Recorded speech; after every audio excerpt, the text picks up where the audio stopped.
चलो आज हम लोग डील करते हैं किससे, काउंसलिंग।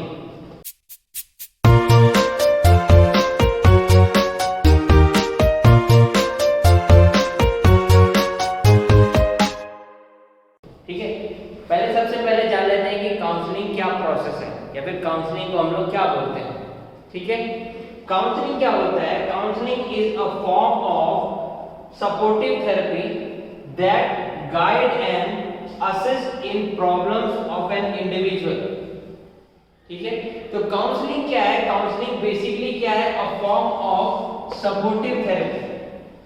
ठीक है, किसी को सपोर्ट करना या फिर सपोर्ट देना उसको बोलते हैं supportive therapy.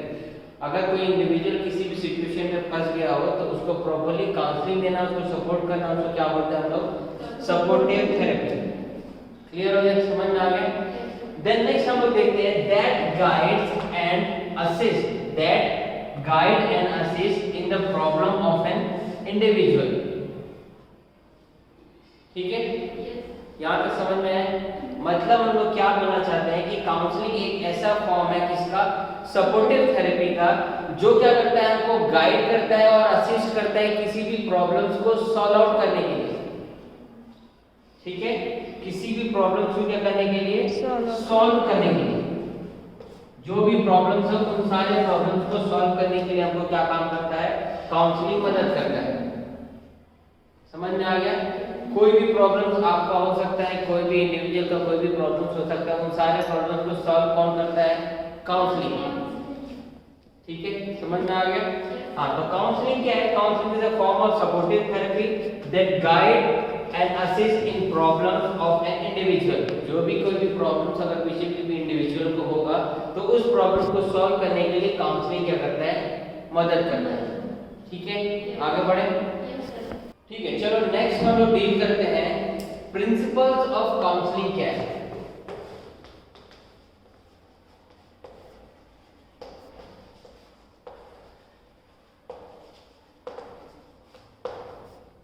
Principles of counselling में सबसे पहला जो प्रिंसिपल है उसको बोलते हैं रेस्पेक्ट। क्या बोलते हैं? रेस्पेक्ट। थर्ड प्रिंसिपल जो होता है, सेकंड प्रिंसिपल जो होता है उसको हम लोग कहते हैं authenticity. Authenticity.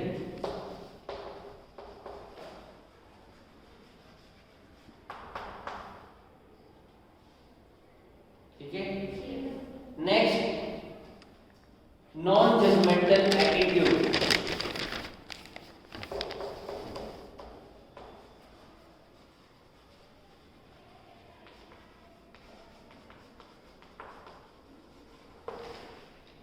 Next accurate understanding.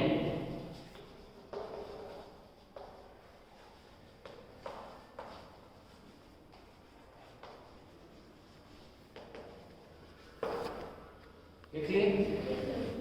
Next आता है आपका रिकॉग्नाइज पेशेंट पोटेंशियल।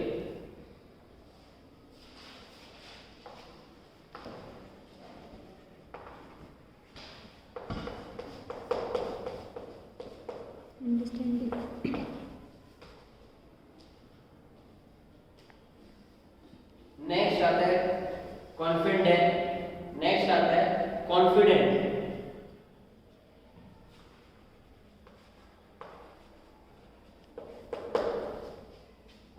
ठीक है, अभी हम लोग देखते हैं बेसिक प्रिंसिपल्स के बारे में किसके? काउंसलिंग के। काउंसलिंग के बेसिक प्रिंसिपल्स क्या क्या होते हैं? ठीक है, प्रिंसिपल्स का मतलब क्या होता है? सिद्धांत जिसके बेस पर काउंसलिंग काम करता है। ये समझ में आ गया? फर्स्ट आता है जिसको हम लोग बोलते हैं रेस्पेक्ट। ठीक है, कोई भी काउंसलिंग दे, कोई भी काउंसलर काउंसलिंग अगर किसी भी इंडिविजुअल को देता है, किसी भी पर्सन को देता है, तो सबसे पहले ये फोकस करता है कि आप उसको प्रॉपर रिस्पेक्ट दो। जिसके साथ आप बात कर रहे हो, जिसके साथ काउंसलर काउंसलिंग कर रहा है, वो देखता है कि प्रॉपर क्या कर सके, उसके साथ रेस्पेक्टफुली बात कर सके। ठीक है, क्योंकि किसी भी चीज में, क्योंकि देख लीजिए कोई भी इंडिविजुअल जो काउंसलिंग आपसे लेने आता है या फिर काउंसलर के पास काउंसलिंग लेने आता है, वो बहुत परेशान होता है। ठीक है, उसका डिसीजन मेकिंग प्रॉपर्ली सही नहीं होता, इसीलिए वो आपके पास आया, काउंसलर के पास आया। ठीक है, तो काउंसलर को सबसे पहले देखना पड़ता है कि आप प्रॉपर्ली किसी भी इंडिविजुअल को जो आपके पास आता है उसको क्या करना है, आपको रेस्पेक्ट देना है। इसीलिए आपके काउंसलिंग का बेसिक प्रिंसिपल जो क्या है, सबसे पहला प्रिंसिपल है वो है रेस्पेक्ट। एक काउंसलर को कभी भी काउंसलिंग देने के पहले उस इंडिविजुअल का रेस्पेक्ट करना चाहिए जो उसके पास आता है काउंसलिंग लेने। समझ में आ गया? या फिर किसी पेशेंट को अगर वो काउंसलिंग दे रहा है तो उसको प्रॉपर पेशेंट के साथ रेस्पेक्टफुली बात करना चाहिए। ठीक है, क्यों रेस्पेक्टफुली बात करना चाहिए? इसलिए रेस्पेक्टफुली बात करना चाहिए क्योंकि रेस्पेक्ट देने से कॉन्फिडेंस लेवल बढ़ता है आगे वाले का। अगर मैं आपको प्रॉपर्ली रेस्पेक्ट दे रहा हूं तो क्या करोगे आप? ऑब्वियसली बात है, आप सही तरीके से बात करोगे मेरे से। आप किसी भी से भी, अपने पेरेंट्स से भी अगर आप रेस्पेक्टफुली बात करोगे तो भी वो क्या करेंगे, आपसे रेस्पेक्टफुली जवाब देंगे। चाहे आप अपने टीचर से पूछ लो, किसी से भी बात कर लो, वो रेस्पेक्टफुली आपको क्या करेंगे, रेस्पॉन्स करेंगे। इसलिए रेस्पेक्ट जो होता है वो आपके कॉन्फिडेंस लेवल को बढ़ाता है और साथ साथ ये भी सपोर्ट करता है कि पेशेंट जो होता है वो आपके सपोर्ट में आता है कि हाँ ये मेरा रेस्पेक्ट कर रहा है, ये मेरी बात को सुनेगा। क्लियर हो गया? समझ में आ गया? देन नेक्स्ट पॉइंट जो आता है उसको हम लोग क्या बोलते हैं, ऑथेंटिसिटी। ठीक है, ऑथेंटिसिटी का मतलब होता है अधिकार लेकर रखना। क्लियर हो गया? जब तक आप किसी भी पेशेंट के अधिकार को नहीं ले पाओगे, मतलब अधिकार लेने का मतलब यहाँ पर ये होता है कि जब आप पेशेंट के साथ कम्युनिकेट करोगे, काउंसलिंग जब आप पेशेंट के साथ करोगे तो उसको ऐसे लगना चाहिए कि वो आप पर कॉन्फिडेंस लेवल रख सके। समझिए मेरी बात? विदाउट ऑथेंटिसिटी आप किसी भी से क्या नहीं कर सकते, आप कम्युनिकेट नहीं कर सकते। जब तक मैं आपको अथॉरिटी नहीं दूंगा तब तक आप मेरे से बात नहीं कर पाओगे।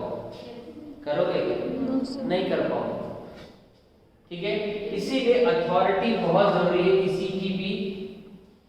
किसी भी प्रोसेस को चालू करने के लिए। ठीक है, काउंसलिंग भी क्या एक टाइप का प्रोसेस है। उसके पहले आपको क्या लेना पड़ेगा, अथॉरिटी लेना पड़ेगा किसी भी चीजों को फुलफिल करने के लिए, है ना? आगे बढ़ो। देन नेक्स्ट आता है थर्ड पॉइंट जिसको हम लोग बोलते हैं नॉन जजमेंटल एटीट्यूड। ठीक है, क्या चीज बोलते हैं? Non judgemental attitude. Non judgemental attitude का मतलब ये होता है कि जो भी काउंसलर किसी भी पर्टिकुलर इंसान को काउंसलिंग दे रहा होगा वो नॉन जजमेंटल होना चाहिए।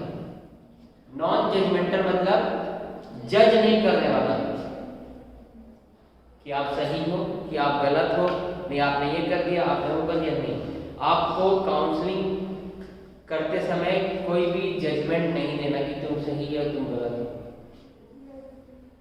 क्लियर हो गया? समझ में आ गया?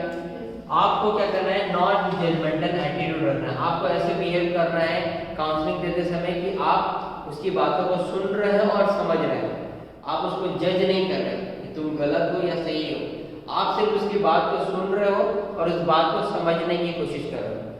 जब आप किसी को भी काउंसलिंग देते हो और उसको लगने लगता है कि वो आपकी बातों को अंडरस्टैंड कर रहा है तो वो क्या करेगा, जब उसको लगने लगेगा कि वो आपकी बातों को अंडरस्टैंड कर रहा है तो क्या होगा, तो जितने भी इम्पोर्टेंट चीजें होंगी वो सारी चीजों को आपसे क्या करेगा, ओपन करेगा और सारी चीजों को क्या करेगा, क्लियर आउट करेगा और शेयर करेगा। ठीक है, आगे बढ़ो। देन नेक्स्ट आता है पॉइंट 4 जिसको हम लोग क्या बोलते हैं, एक्यूरेट अंडरस्टैंडिंग, है ना? कोई भी पेशेंट के साथ जिसके साथ भी अगर आप काउंसलिंग कर रहे हो, कोई भी इंडिविजुअल को अगर आप काउंसलिंग कर रहे हो तो आपका काउंसलिंग जो होना चाहिए वो हमेशा अंडरस्टैंडिंग होना चाहिए। आप कुछ बात कर रहे हो उसकी बातों को आप सुन ही नहीं रहे हो, ना आपकी बातों को समझ रहे हो, तो ये काउंसलिंग जो होगा वो प्रॉपर नहीं होगा। तो एक काउंसलर का काम क्या होता है, आपकी बातों को सुनना और बातों को सुनने के बाद उसको एनालाइज करके क्या करना, आपको समझाना। डिसीजन मेकिंग उसका काम नहीं है। ठीक है, कि क्या सही है और क्या गलत है। आगे बढ़ो। नेक्स्ट पॉइंट हम लोग डील करते हैं, उसको बोलते हैं रिकॉग्नाइज पेशेंट पोटेंशियल।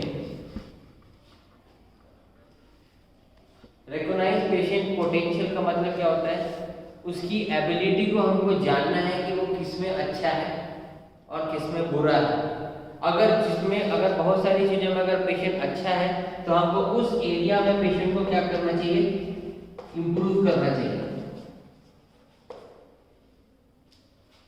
ठीक है, क्लियर हो गया। जैसे सपोज मान लीजिए मैं एक एग्जांपल आपको लेके बताता हूँ कि मान लीजिए जो स्कूल्स के बच्चे होते हैं वो किस में पढ़ते हैं, 10th में। ठीक है, 10th में पढ़ने के बाद उनको ये समझ में नहीं आता कि वो 12th 11th में क्या सब्जेक्ट लेंगे, बायो लें कि मैथ्स लें कि आर्ट्स लें, क्या लें। ठीक है, तो उस सिचुएशन में काउंसलर मदद करता है उनका।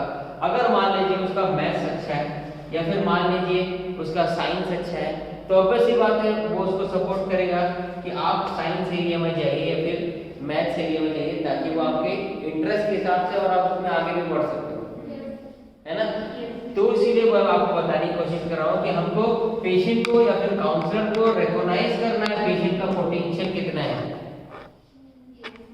ठीक है, यहाँ पर पेशेंट बोलने का मतलब ये है कि जो भी काउंसलिंग ले रहा हो, चाहे वो पेशेंट काउंसलिंग ले रहा हो चाहे वो इंडिविजुअल काउंसलिंग ले रहा हो, ठीक है, इसका मतलब यही है कि आपको रिकॉग्नाइज करना है पेशेंट के पोटेंशियल को और उसके पोटेंशियल के हिसाब से पेशेंट को काउंसलिंग करना है, तभी वो आपकी बात को सुनेंगे। क्लियर हो गया। देन नेक्स्ट पॉइंट आता है दिस कॉल्ड कॉन्फिडेंट। जब भी आप काउंसलर लो किसी भी इंडिविजुअल का, तो काउंसलर हमेशा कॉन्फिडेंट होना चाहिए, उनके पास हर एक डाटा होना चाहिए पेशेंट के बारे में या फिर इंडिविजुअल के बारे में, है ना। विदाउट कॉन्फिडेंस लेवल आप सपोर्ट ही नहीं कर पाओगे किसी और अदर व्यक्ति का।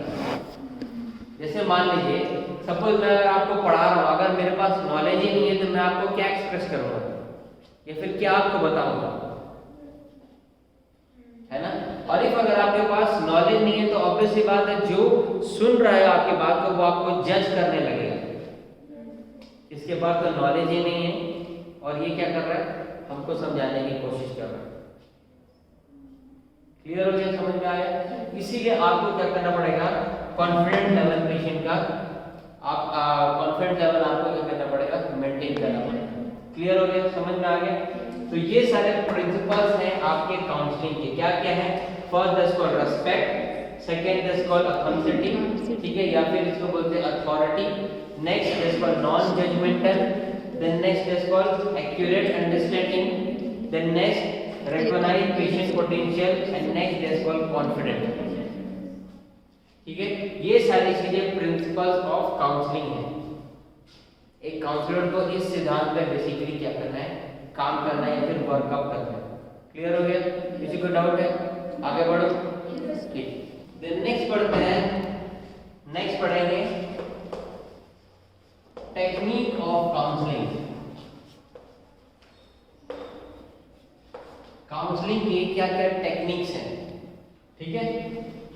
बेसिकली आप लोग के टेक्निक्स ऑफ काउंसलिंग में क्या क्या टेक्निक्स होते हैं, there are 7 types of techniques, ठीक है। फर्स्ट जो आता है दैट्स कॉल्ड एक्टिव लिसनिंग। कौन कौन से तरीके से हम लोग काउंसलिंग यूज करते हैं। फर्स्ट जिसको हम लोग क्या बोलते हैं, एक्टिव काउंसलिंग, एक्टिव लिसनिंग, ठीक है। हम लोग को कभी भी काउंसलिंग देने के लिए, जब भी आप किसी को भी काउंसलिंग दो, तो सबसे मोस्ट इंपॉर्टेंट फैक्टर मैं आपको पहले बता चुका हूं कि आपको लिसनिंग एबिलिटी होनी चाहिए। जब तक आपके पास लिसनिंग एबिलिटी नहीं होगा, आप किसी की भी बात को नहीं सुनोगे, तब तक वो आपको किसी भी चीजों को बताएगा। बहुत सारे ऐसे लोग होते हैं जो सिर्फ अपने ही बोलते हैं, आप उससे बात करते रहोगे, साइकोलॉजिकल सपोर्ट भी देने के लिए आप जाएंगे ना, तो वो आपको अपना बताया कि मैं बहुत तकलीफ परेशानी में हूँ। हाँ, तो होता रहता है यार, जीवन में कुछ बात नहीं। वो क्या हो करेगा, फिर अपने इमोशंस को स्टॉप कर देगा, वो एक्सप्रेस नहीं करेगा। क्लियर हो गया। तो काउंसलर क्या करता है, काउंसलर का सबसे पहला टेक्निक ये होता है कि वो आपकी पूरी बात को सुनता है, ठीक है, और ऐसे बिहेव करेगा कि वो आपको बहुत अच्छे से समझ रहे हैं। क्लियर हो गया। इसीलिए सबसे पहला टेक्निक जो आता है उसको हम लोग बोलते हैं एक्टिव लिसनिंग, ठीक है। देन नेक्स्ट पॉइंट आता है, उसको बोलते हैं एक्सप्लोरिंग। जब भी आप काउंसलिंग दो तो आप हर एक एरिया को एक्सप्लोर करो, ठीक है। देखिए कोई भी प्रॉब्लम, कोई भी इंडिविजुअल अगर किसी प्रॉब्लम से सफर कर रहा होगा तो उसके पास बहुत सारे एरियाज होंगे, ठीक है। क्यों? क्योंकि हर एक एरिया एक दूसरे से लिंकअप है, ठीक है। मैं हो सकता है मैं एग्जाम में बहुत पढ़ता हूँ लेकिन एग्जाम में पास नहीं हो पा रहा हूँ, मैं बहुत परेशानी में हूँ, मेरे को ये सिचुएशन में फंस जाता हूँ, वो सिचुएशन में फंस जाता हूँ, तो वो क्या करेगा, आपको हर एक प्रॉब्लम्स को आपको शेयर करता रहेगा और आपको हर एक प्रॉब्लम पे एक्सप्लोर करना है कि हाँ फिर क्या हो गया, इसके बाद क्या हो सकता है, इसके बाद क्या होगा, अच्छा तुमने ऐसे कैसे किया, ये किया, वो किया, ये सब चीजों का आपको क्या करना पड़ेगा, एक्सप्लोर करना पड़ेगा, जानना पड़ेगा, ढूंढना पड़ेगा। क्लियर हो गया? जब तक काउंसलर पूरी बात को नहीं सुनेगा तब तक वो पॉइंट में नहीं पहुंच पाएगा कि एक्चुअली इसको परेशानी दिक्कत क्या है जिसका मैं सॉल्यूशन कर सकूं। क्लियर हो गया? आधी बात सुनकर कभी भी काउंसलर किसी भी चीजों को फुलफिल नहीं कर पाता। क्लियर हो गया? इसलिए टेक्निक्स में एक्सप्लोरिंग जरूरी है ताकि वो उसकी हर एक बातों को समझ सके, एक्सप्लोर कर सके। देन नेक्स्ट आता है एनकरेजिंग, ठीक है। क्लियर हो गया? एनकरेजिंग क्या चीज के लिए एनकरेज करेंगे, अपने लाइफ को इंप्रूव करने के लिए, मोटिवेट करने के लिए, ठीक है। जब तक काउंसलर मोटिवेट नहीं करेगा तब तक वो आपकी बातों को फुलफिल नहीं करेगा। देन नेक्स्ट आता है आपका रेनफोर्समेंट। रेनफोर्समेंट का मतलब होता है कि बैकअप मोटिवेशन देना। बैकअप मोटिवेशन देना मतलब कि आप बेहतर कर सकते हो, आप बहुत अच्छा कर सकते हो, आप इससे और बेहतर कर सकते हो, आप कोशिश करिए, आप कोशिश, तो वो क्या करेगा, आपको फॉरवर्ड करेगा किसी भी सक्सेस को पाने के लिए। आप इस एरिया में अच्छे हो, आप इस एरिया में जाओ तो इसमें ये कर सकते हो, इसमें ये कर सकते हो, इसमें ये फायदा है। तो क्या होता है, जो काउंसलिंग लेने आता है उसका माइंड डाइवर्ट होता है और उस पर क्या करता है, फोकस करता है। उसको बोलते हैं रेनफोर्समेंट। मतलब जिस एरिया में वो अच्छा है उसमें एरिया में आप क्या करते हो, उसको पुशअप करते हो, ठीक है। देन नेक्स्ट पॉइंट आता है, उसको बोलते हैं लिंकिंग, ठीक है। आपको हर एक चीज को क्या करना है, हर एक एरिया से क्या करना है, लिंक करना है, ठीक है, ताकि आप प्रॉपर्ली उसका डेवलपमेंट कर सको। क्या कर सको, प्रॉपर्ली डेवलपमेंट कर सको,